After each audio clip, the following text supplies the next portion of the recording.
ఉదయకాలపు దేవుని ప్రత్యక్షత.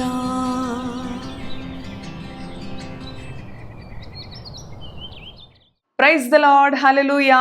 ప్రభునందు ప్రియ దేవుని బిడలారా, ప్రభు యొక్క అత్యంత కృపను బట్టి మరి యొక్క ఉదయకాల దేవుని ప్రత్యక్షపు వాక్కులోనికి వచ్చి ఉన్నాము. అవును, ఈ ఉదయకాలము మన మరణ పడకల మీద నుంచి ప్రభు మనలను సజీవులుగా లేవనెత్తి మనకు మరి యొక్క ఆయుష్కాలపు దినాన్ని ఇచ్చిన దేవదేవుని స్తుతిస్తూ ఈ దినచర్యను ఆయన వాక్కుతో ప్రారంభించుకుందాం. ఈ లోకంలో ఎంతో మంది గొప్పవారు గత రాత్రే గతించిపోయారు. ప్రియ దేవుని బిడలారా, ఆయన ఉచితమైన కృపలో ప్రభు మనలను జ్ఞాపకం చేసుకున్నాడు.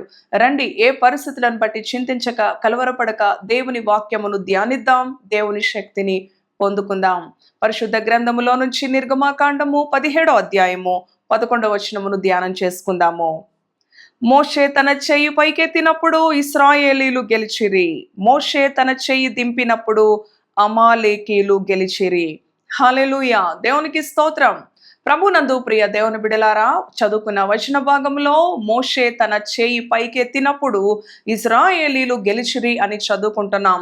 ఎప్పుడైతే మోషే తన చేతులను క్రిందికి దించాడో అప్పుడు శత్రువులకు మరి జయము లభించిన అనుభవం, అమాలేకీలు గెలిచిరి అని మనము చదువుకుంటూ ఉన్నాము. అవును, మన యొక్క ఆధ్యాత్మిక జీవితాలు, విశ్వాసులుగా, క్రైస్తవులుగా, దేవుని పిల్లలుగా పిలువబడుతున్న మన జీవితాలలో అవును, ప్రార్థన ఎంతో ప్రాముఖ్యమైనది, ప్రార్థన ఎంతో ప్రాధాన్యమైనది. ప్రార్థన లేకుండా ఒక క్రైస్తవుడు విజయవంతమైన జీవితము జీవించటం ఈ భూమి మీద అసాధ్యం. ప్రియ దేవుని బిడలారా, చూడండి, చదువుకున్నాము. శత్రు సమూహము అమాలేకీలు వచ్చి మరి యుద్ధము చేస్తూ ఉండగా శత్రువులుగా మరి దేవుని ప్రజలను మరి వారు హతమార్చాలని వచ్చి వారు మరి యుద్ధము చేస్తూ ఉండగా దైవజనుడు మోషే, అహరోను, హూరులు కలిసి దేవుని సన్నిధిలో ప్రార్థించే అనుభవం మనకు కనిపిస్తూ ఉంది. మరి చూడండి, మోషే ఆకాశమందు చేతులెత్తి దేవుని సన్నిధిలో ప్రార్థించినప్పుడు వారు జయాన్ని పొందుకున్నారు. ప్రియ దేవుని బిడ్డ, ఈ ఉదయకాలం ప్రభు మనతో మాట్లాడుతూ ఉన్నాడు. అరుణోదయంన లేచి దేవుని సన్నిధిలో ప్రార్థించటలో దినమంతటికి కావలసిన దేవుని కృపను మనము పొందుకోగలము.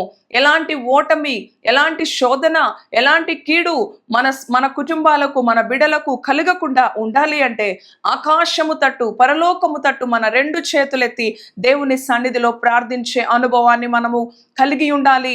మోషే చూడండి, తన చేతులు పైకెత్తినప్పుడు ఇశ్రాయేలీలు గెలిచిరి అని చదువుతూ ఉన్నాం. అవును ప్రియ దేవుని బిడ్డలారా, ఎప్పుడైతే మనము ప్రార్థించే అనుభవాన్ని కలిగి ఉంటామో, పరలోక సంబంధమైన మరి అవును పరలోకపు తండ్రితో సహవాసము చేసిన అనుభవము మనలను ఎన్నడూ కూడా ఓటమికి గురి చేయదు. ప్రియ దేవుని బిడ్డలారా, ఎప్పుడైతే మోషే అలసట చేత చేతులు దించినప్పుడు అమాలేకీలు గెలిచిరి. అవును, శత్రువులు మరి చూడండి, మన జీవితంలో కూడా ఎప్పుడైతే ప్రార్థనలో బలహీనపడతామో, అవును ప్రార్థన అనుభవాన్ని మనము కలిగి ఉండమో శోధనలు అధికమవుతూ ఉంటాయి, శ్రమలు అధికమవుతూ ఉంటాయి. కనుక ఈ ఉదయకాలం ప్రభు మనతో మాట్లాడుతూ ఉండగా మన విజయవంతమైన జీవితమును మరి ప్రార్థన ద్వారానే మనము పొందుకోగలము. ప్రియ దేవుని బిడలారా, కుటుంబంలో ఏ సమస్య అయినా, ఆర్థిక సమస్య, అనారోగ్య సమస్య, బిడల గురించిన సమస్య, భార్యాభర్తల మధ్య సమస్య, ఏ సమస్య అయినప్పటికీ కూడా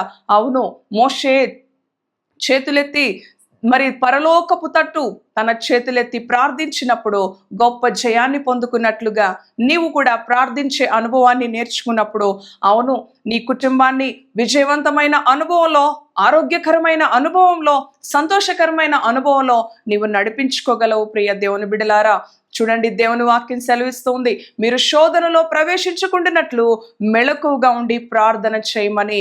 అవును, దుష్టుడైన సాతాను ఎవరిని మృంగుదునా అని గర్జించు సింహము వలె తిరుగులాడుచు ఉన్న ఈ దుర్దినాల్లో, ఈ అంత్య దినాల్లో దేవుని పిల్లలంగా ఏదో ఒక 2 నిమిషాలు నిలబడి ప్రార్థన చేసుకునే నామకార్థపు ప్రార్థనా జీవితాన్ని ప్రక్కన పెట్టి మోషే వలె దేవుని సన్నిధిలో ఆకాశం వైపు చేతులెత్తి ప్రార్థించిన అనుభవములో మనము గెలుపు పొందుకుంటాం, విజయాన్ని పొందుకుంటాం.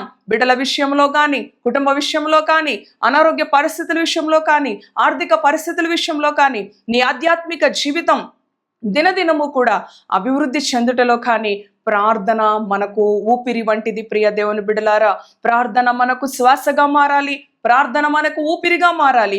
తద్వారా మన జీవితాలలో ఏది మనకి కొదువ ఉండదు, ఏది మనలను కలవరపరచదు, ఏది మనలను ఓటమి పాలు చేయదు. కనుక మోషే తన చేతులెత్తినప్పుడు మరి ఇశ్రాయేలీలు గెలిచిరి. మోషే తన చేతులు దించినప్పుడు అమాలేకీలు, శత్రువులకు గెలుపు వచ్చినది.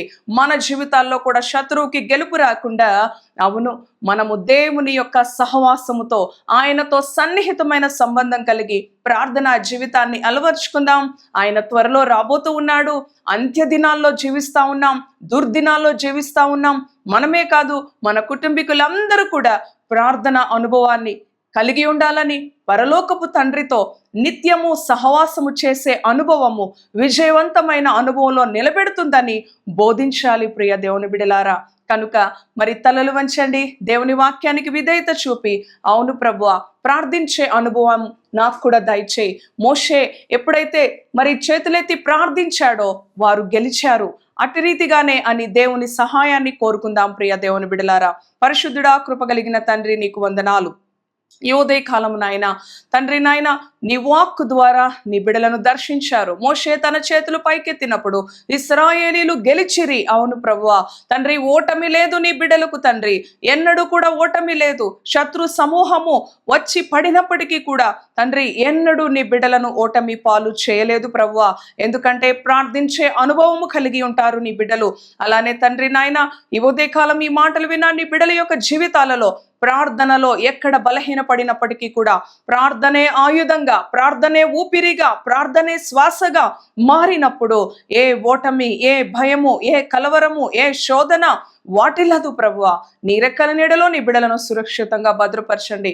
వారికి కలిగిన సమస్యలు, కొదువులు అన్నిటి నుంచి నీవు విడిపించే దేవుడో, ప్రార్థించే జీవితం విజయవంతమైన జీవితంగా ఉంటుంది అని తెలియచేశావు. అందును బట్టి నీకు వందనాలు. ఈ దినమంతటి కావాల్సిన నీ కృపతో, నీ సమాధానంతో నీ బిడ్డలను నడిపించమని, గొప్ప ప్రార్థన ఆత్మతో నీ బిడ్డలను ఈ ఉదయకాలము అభిషేకించమని యేసయ్య పరిశుద్ధ నామములో ప్రార్థిస్తున్నాను తండ్రి. Amen, amen. Praise the Lord. God bless you.